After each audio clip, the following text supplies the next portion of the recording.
It's hard to imagine what the friends and family members of the victims in these strange unsolved cases must have gone through as they tried to get to the bottom of the mysteries. The strength of people fighting for justice for their loved ones is incredible. Unfortunately, in these cases, that justice is missing, and law enforcement are left as baffled by the cases as they were when they were first uncovered. Number 5. Prim Nevada is a small unincorporated community that sits just over the border from California.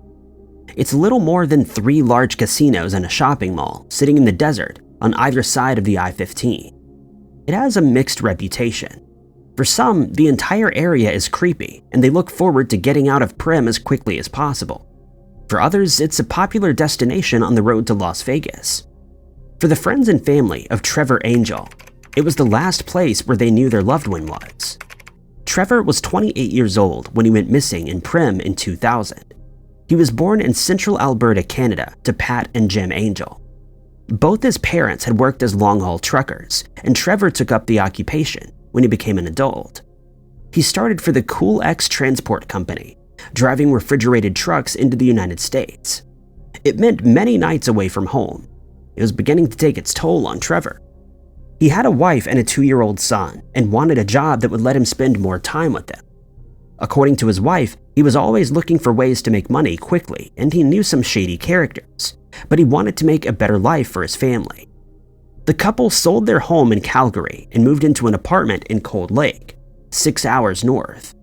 But the change Trevor wanted more than anything was a new job. In September of 2000, Trevor told his wife that his next trip would be his last.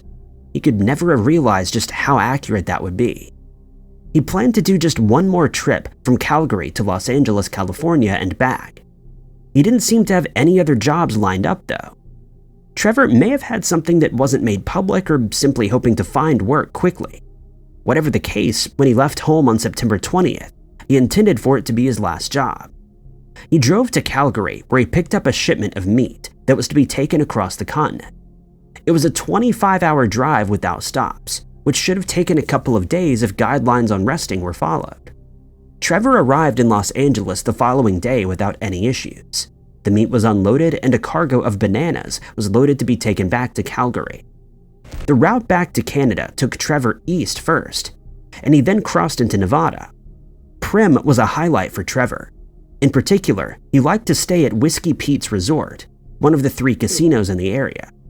As well as a casino and hotel, there was also a swimming pool, 4 restaurants, and a gift shop.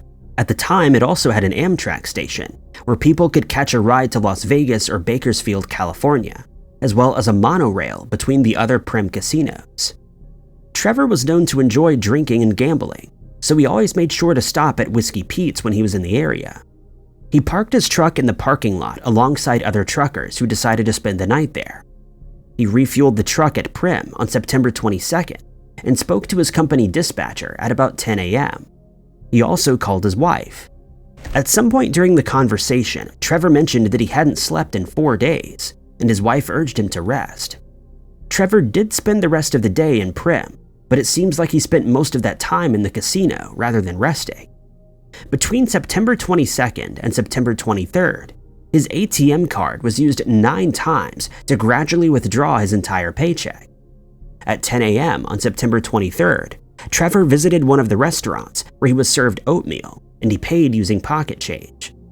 Later that day, he was allegedly seen in the parking lot. He looked sick and was clutching his stomach. He asked for help, but no one came. By the 26th, Trevor's family and company were beginning to worry about him. The GPS in his truck showed that it hadn't moved from Prim, but he wasn't picking up his phone. His parents believed something might have happened to him, and they traveled down to Nevada to try to figure out what was going on. They expected to find Trevor relatively quickly. Trevor's truck was still in the parking lot. The shipment of bananas was still in the back, though the refrigerator had run out of fuel by the time they arrived. Trevor's wallet was found in the cab, with his driver's license and credit cards inside, but there was no cash. Trevor's parents searched the hotels and bars in the area, and when that didn't turn up any sign of him, they searched hospitals and even contacted the Salvation Army to see if he was staying at a shelter, but there was no sign of him. During the early investigation, the 2 sightings in Prim were uncovered, but that only made the case even more mysterious. Trevor's parents believed foul play may have been involved. There are any number of scenarios that could have played out, as money and alcohol were both involved. It could have been a robbery gone wrong, or a fight that escalated out of control. It also could have been a simple misadventure. Trevor could have fallen ill and wandered off into the desert. Interestingly, while Trevor's parents searched for him, they were warned to be careful. They were told there were diamond mines in the area, and the people who mined them were very protective over their territory. The fact he hadn't slept for 4 days is worrying. Being awake for so long can lead to hallucinations. Driving while sleep-deprived can be as dangerous as driving under the influence of alcohol. Some have suspected that Trevor might have used some kind of substance to help keep himself awake. Side effects from this could have also been responsible for the strange state that he was last seen in. Las Vegas police have other ideas, though. Trevor wanted to change his life in 2000. They believe he did that by walking out on his old one. It would have meant leaving behind his high school sweetheart and a young son, but it could be that money pressure and the pressure of being a new father had become too much. He disappeared to start a new life in the US and just doesn't want to be found. The officer who put forward the suggestion admitted he had no evidence to back this up, but there's no evidence for any theory in this strange case. Strangely, there doesn't seem to have been any CCTV footage in this case either. Casinos are well known for being covered in cameras, but things that those cameras pick up remain uncertain. Trevor is described as being 5'11" and weighed 165 pounds when he vanished. He had brown hair and hazel eyes, and his left ear was pierced. Anybody with information can contact the Las Vegas Metropolitan Police Department at 702-828-3111. Number 4. When the parents of Robin Putnam were informed that their son's body had been found near an Amtrak line, they hoped the mystery of his strange disappearance would be solved. In actuality, it only deepened the mystery and left them with more unanswered questions. Robin was an artist. He'd been drawing from a young age and also played the guitar and accordion. His passion for his art had taken him from Colorado, where he grew up, to the California College of Arts. Unfortunately, Robin began to suffer from mental health problems while in California. He suffered from panic attacks that led to him quitting his job, and debilitating nightmares that he struggled to distinguish from reality. One of those nightmares would involve his parents passing away. Robin didn't share his problems with his parents. When he told them in July of 2012 that he was coming to stay with them for a few weeks, they had no idea about the struggles he was going through. They were looking forward to having him home, though, and waited at the Amtrak station for his arrival. Robin chose to get the train rather than fly, as it was cheaper. It was a journey he had done many times before. When the train arrived in Grand Junction, Colorado, Robin's parents were approached by the conductor. He informed them that Robin was missing. Some of his belongings, including his journal and laptop, were found in the observation carriage, but the duffel bag he'd brought with him was nowhere to be found. There were sightings reporting that Robin had gotten off the train at Salt Lake City. The train had an hour-long layover at the Utah Capitol at 3 a.m. on July 8th. Robin would have been on the train for 17 hours at this point, and it's possible he disembarked to stretch his legs and get some fresh air. He was apparently seen leaving with a woman. Robin's parents found it strange that he would get off the train in Salt Lake City, especially while leaving his journal behind. Later, there would be many more sightings of someone who looked like Robin, but these turned out to be a case of mistaken identity. It wasn't clear if the initial sighting of him getting off the train was also a mistake. Robin's parents fought to get Amtrak to release CCTV footage of Robin exiting, but they were told that it either no longer existed or never had. But an FBI agent allegedly did see the footage and claimed there was no evidence that Robin exited the train in Salt Lake City. Days later, Robin's wallet was turned in at a lost and found in Chicago, only adding to the mystery. Robin didn't have much money at the time, but the wallet still contained all the business cards that he had collected and stored there. A passenger who had spoken with Robin on the train didn't notice anything unusual about him. He seemed polite and well-spoken, and he showed her some of his artwork. Robin's parents would later learn that he hadn't slept for days before the journey. They also learned about his mental health problems. Robin's father said that he would never have let Robin get the train alone if he had known his son's state of mind. The couple continued to push for answers. There was hope that Robin might have suffered a more severe breakdown and may not have even known who he was. Flyers were posted around Salt Lake City, but every lead turned out to be a dead end. In 2015, one part of the mystery was found, but not in the way Robin's parents had been hoping for. An Amtrak worker located Robin's body in a wash in Nevada. He'd apparently been submerged most of the time, and it was only due to a drought in the area that the body was uncovered. Unfortunately, there was no way to determine the cause of Robin's passing. He was identified using his dental records and the plastic debit card found in his pocket. It seemed clear that Robin hadn't gotten off the train at Salt Lake City at all. The train would have passed through Nevada and the location where Robin's body was found before it arrived in Utah. Unless Robin had spent the day at Salt Lake City and caught another train back to Nevada, it was likely the initial sighting was a case of mistaken identity. Robin's parents are still searching for answers about what may have happened to him. In particular, they want CCTV footage from the train that Robin was last seen on. This could provide some answers as to what happened to him. Some have speculated that Robin may have either accidentally or purposefully left the train while it was moving. At the time, the doors on these trains were manually operated and not always guarded. Robin was clearly unwell and possibly sleep-deprived, and may have accidentally exited the train while in his vulnerable state. As he was having trouble distinguishing between his dreams and reality, he might have been trying to escape something that wasn't really there. But it's also possible that somebody else on the train had something to do with the disappearance. Why someone would want to hurt Robin is a mystery. His parents speculated that it might have been a hate crime, or that he was targeted because he looked classy, but there doesn't seem to be any specific motive to harm the young artist. One of the strangest aspects of this puzzle was Robin's duffel bag and backpack. His journal and laptop were left on the train, but the two bags Robin brought with him have never been found. Apparently, his backpack was found by a conductor on the train while they were still in Nevada. He tried paging Robin but got no response. But Robin's family have not received that backpack. The duffel bag wasn't mentioned by the conductor and wasn't found with Robin's body. As well as CCTV footage, Robin's parents have requested a list of passengers that were aboard the train that day, but the request was denied by Amtrak. Robin's parents have criticized the company for withholding information, but it's hard to know if any information Amtrak currently has could possibly lead to answers in this case. There is a Facebook page where his loved ones share updates on the case. Robin's parents have allegedly said they're not willing to share information they've gathered in a private investigation, as they don't want Amtrak to know what they know. Unfortunately, Robin isn't the only person to have lost his life in mysterious circumstances while on or near an Amtrak train. Most of these have been ruled as accidents, though their families are left with questions about how these accidents could have happened. Number 3. It was Father's Day, 1999, when 49-year-old Graham Vanstone was seen alive for the last time. In the days after his disappearance, there were some unconfirmed sightings. Since then, there have only been rumors and searches that have turned up no clues or explanations.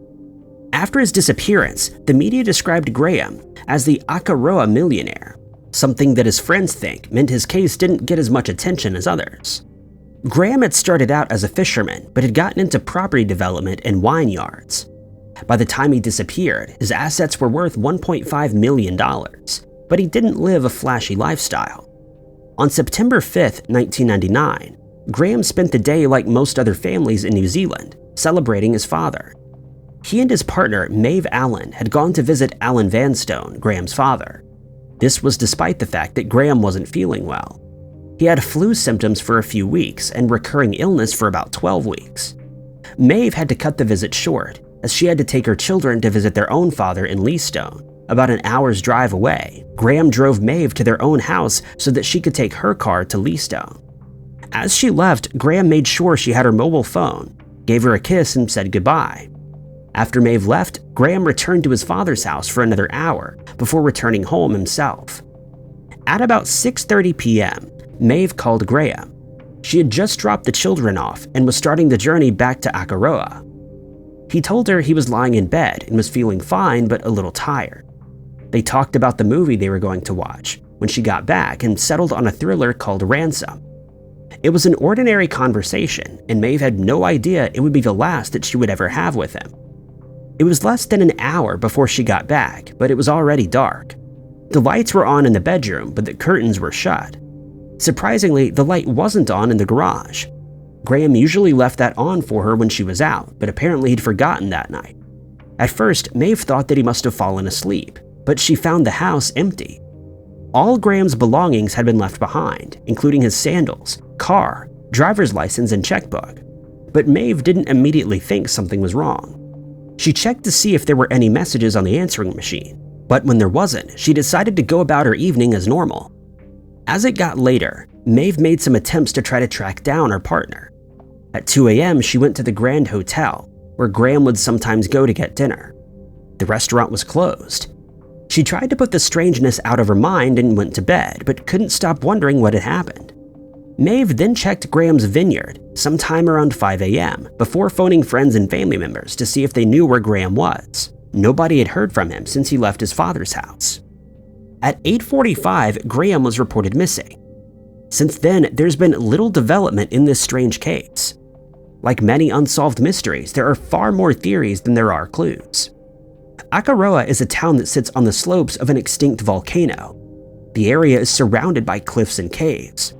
Graham spent a lot of time exploring them as a child and was often seen walking along the shoreline. There were a number of reported sightings of Graham around the caves after he vanished, but none could be confirmed. A large search took place on the coastline, as well as sheds and other outbuildings in the area, but nothing turned up. Police do not believe foul play was involved, but there's no clear likely scenario in this case. One possibility is that Graham went out for a walk and fell. Even though he knew the area well, he obviously wasn't in the best condition that day. But he had no reason to go out that night, especially given his condition, and without his sandals. The business was apparently stressful at the time, and some recent deals had gone badly. It's possible that Graham's recurring illness was only making things even worse. But his friends and family don't believe it had gotten to the point where Graham decided to take his own life. It's also possible that Graham decided to start again somewhere fresh, but this explanation is the one his family finds the least likely. Each possible scenario has no evidence to support it. The police have conducted fresh searches in recent years, and a fresh coroner's report determined that Graham had passed away from reasons that are unascertained. It seems likely that will be the verdict until Graham or his remains are found. When the latest police search took place in 2022, the police issued a statement asking for anyone with information to come forward, even if they had already spoken to the police. They also stated that they knew there were people who could help solve this case. Graham was last seen wearing a white short-sleeved shirt and blue jeans. Any information can be shared via the phone line 105, quoting case number 990906-8117, or via Crime Stoppers at 0800-555-111. Number 2. On January 5th, 1994, David Cox vanished from the apartment that he shared with his girlfriend in Massachusetts. According to his friends and family, it was very out of character for him to leave without telling anybody, but the police were initially unsure a crime had taken place. That changed in April when David's body was found. Nearly 30 years on, the person who took David Cox's life still hasn't been identified, and the police are no closer to finding an answer in this mysterious case. David was a former U.S. Marine who had been honorably discharged in 1989. Since then, he'd settled into a civilian life and made his way with odd jobs. At the end of 1993, he did some part-time work for UPS and was hoping that would become permanent in the new year. On the surface, life seemed to be good for the 27-year-old. He was dating a woman named Elaine Tinsley, and the couple had recently moved into an apartment together. He had also bought her a rabbit named Linny for her birthday. He was also confident about his chances of getting the UPS job. But there were reasons for David to worry. Some of them were small. The day before he disappeared, he went for a drink with his brother, and he allegedly told him that he'd been having relationship problems with Elaine. There were also claims that David had caught his supervisors at UPS engaging in some kind of illegal activity, possibly theft. But the real problem in David's mind was related back to his experience in the military. In 1986, he had been stationed at Guantanamo Bay when another Marine named William Alvarado wrote to a senator about the misconduct that was happening there. According to Cox and other Marines, their platoon commander had implied that if they were good Marines, they would sort William out. In July of 1986, David and 9 other Marines ambushed William while he was in his room. He was blindfolded, gagged, and dragged out of bed. They'd planned to shave his head, and David was the one with the razor. It was called a Code Red incident, where Marines take discipline into their own hands in a sort of hazing ritual. But as they started to shave William's head, he passed out, and David convinced the others to stop. William was flown to a hospital in Miami and made a full recovery, but the 10 Marines faced punishment. They were given a choice between a less than honorable discharge or court-martial. Most chose the discharge, but David argued his innocence. The case went to trial and he was found guilty of assault and sentenced to time already served. David tried to put the incident behind him and continued his service, serving in Korea, Panama, and North Carolina, before being given an honorable discharge. The incident was in the past, but had been brought to attention again by the film A Few Good Men, which was based on the incident. There were some significant changes, most notably that the character based on William actually passed away in the film, while William made a full recovery. David and the other Marines that had been involved were angry about their story being used and making the filmmakers lots of money. Some had started a lawsuit against the filmmakers, and David was considering whether he would join them. In the meantime, he spoke to newspapers and radio programs. He talked about his experiences in the military, something that worried his mother. She believed he was being too vocal with his criticism, and it might come back to haunt him. There would have been a lot on David's mind on that last January morning that he was seen. To make matters worse, he was also suffering from back pain and spent the night of January 4th sleeping on the sofa. On the morning of January 5th, Elaine wished him goodbye as she left for work. David was hoping to hear back about the UPS job that day, and she expected that he would be home soon. But when she gave him a call just after midday, she got no response. There was a message on the answering machine, though, from someone at UPS who said that he had good news. Elaine called back a few times that day, but David never answered the phone. When she returned home, he was nowhere to be found. There was no sign of forced entry at the house, but it was clear something was wrong. All the interior doors were open, and Lenny had been allowed to go around the house. Normally, he was only allowed in the kitchen. David's truck was still parked outside, the keys were in the ignition, and his uncashed paycheck was on the dashboard.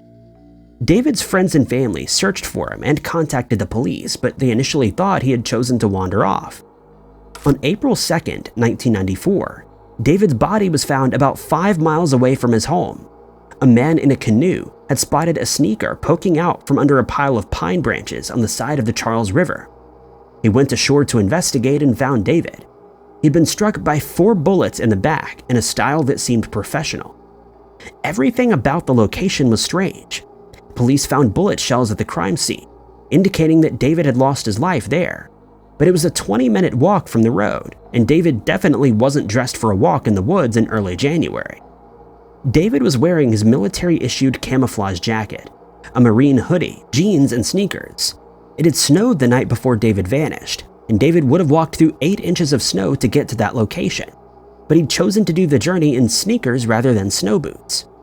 The fact he was wearing military clothing was also strange.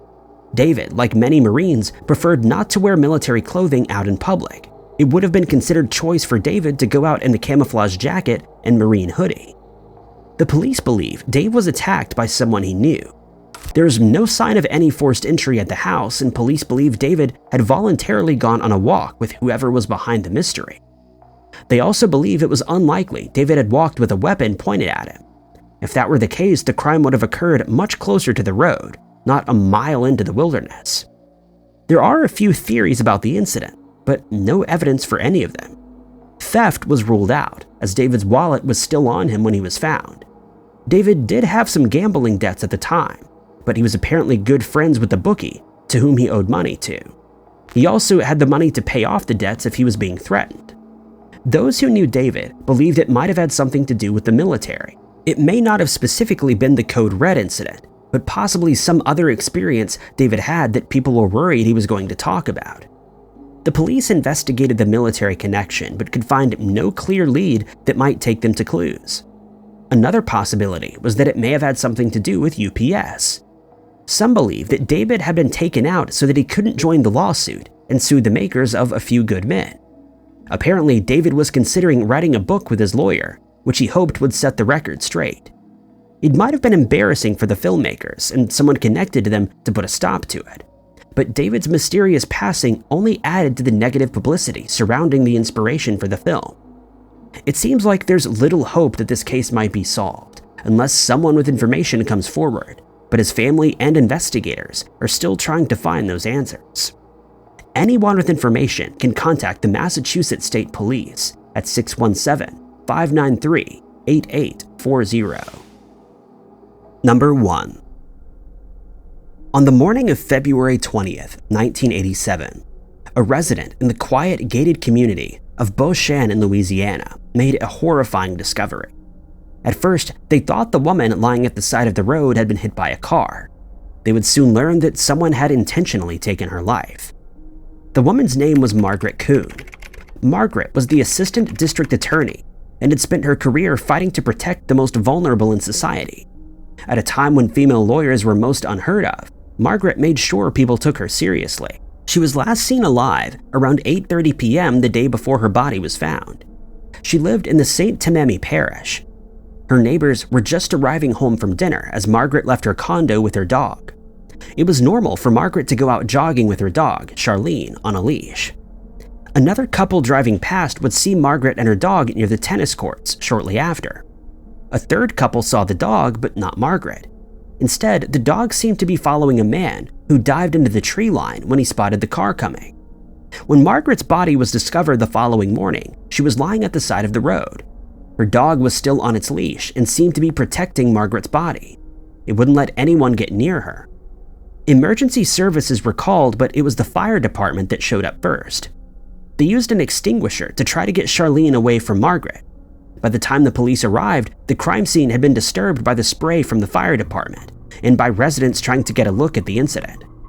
Police discovered that someone had struck Margaret in the back with a bladed weapon.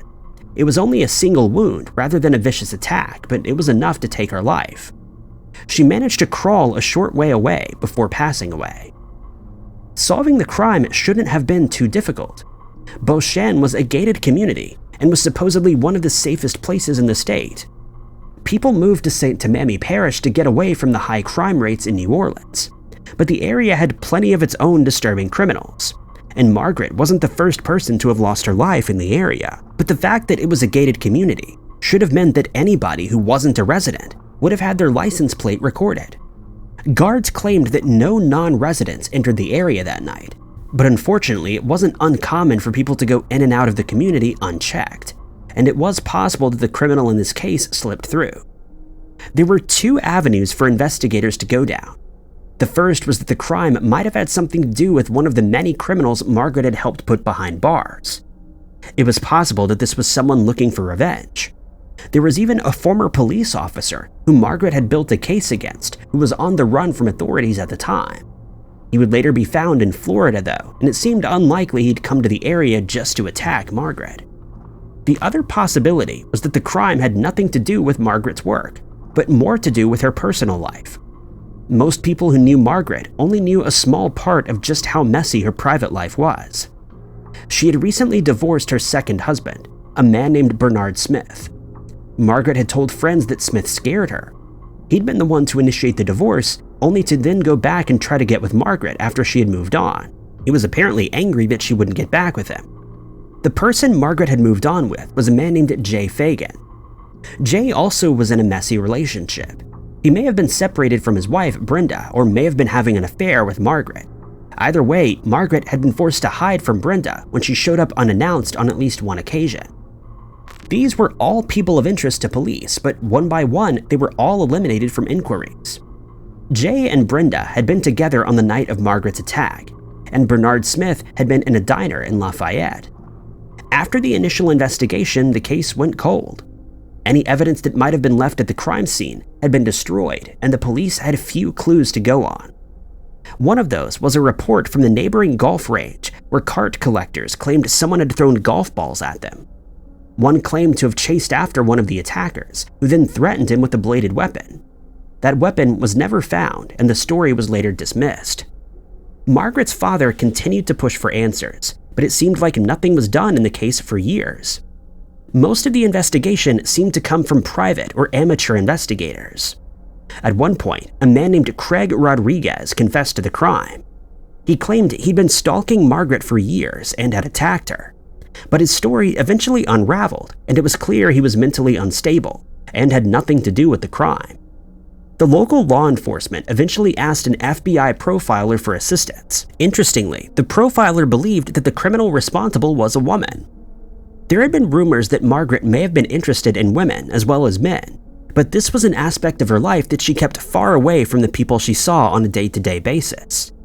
When investigators dived further into this aspect of Margaret's life, they found that she had a long string of former lovers.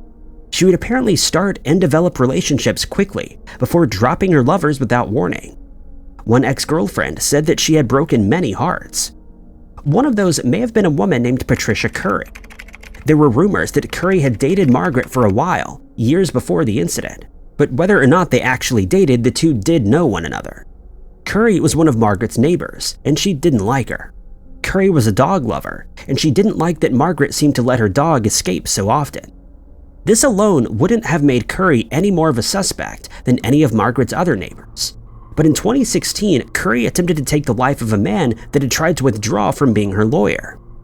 According to her daughter, she had also threatened to take the lives of 2 other attorneys in the past, and claimed to have taken the lives of 3 other people. Curry's daughter believed that one of those was Margaret. Curry did have an alibi at the time of Margaret's attack, but that didn't mean she didn't have any involvement in the case. Margaret's case got a new wave of attention after a podcast on the crime was released in 2021. Unfortunately, that doesn't seem to have led to any breakthroughs, though. Margaret's father passed away without ever finding out what happened to his daughter. Thank you guys so much for watching. If you liked this video, be sure to hit that like button. Also, don't forget to subscribe and click that notification bell to keep up to date with all of our future uploads. But my name is Ty Knotts, and I'll catch you guys in the next video.